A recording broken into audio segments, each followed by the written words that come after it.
நீண்டு வளர்ந்த மரங்களை உடைய காட்டுல சோனா மற்றும் லல்லன் என இரண்டு யானைகள் இருந்தன.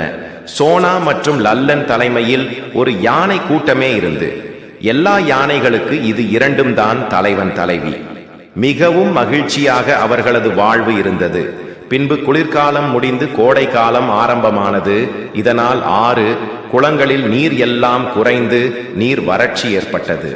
இதனால் அந்த யானை கூட்டம் தண்ணீரை தேடி வேறு இடம் செல்ல முடிவெடுத்து சோனா மற்றும் லல்லன் கூட்டத்தை வழிநடத்தி சென்றது. போகும் வழியிலேயே சிங்கங்கள் யானை கூட்டத்தை சுற்றி வளைத்தன. இதை கண்டு சோனா மிகவும் வருந்தினாள். ஏனென்றால் யானைகள் அனைத்தும் தாகத்தலும் உணவில்லத காரணத்தினாலும் களைப்பாக இருந்தன. ஆனால் லல்லன் இதையெல்லாம் நன்றாக உணர்ந்து தனியாளாக சிங்கங்களை எதிர்த்தான்.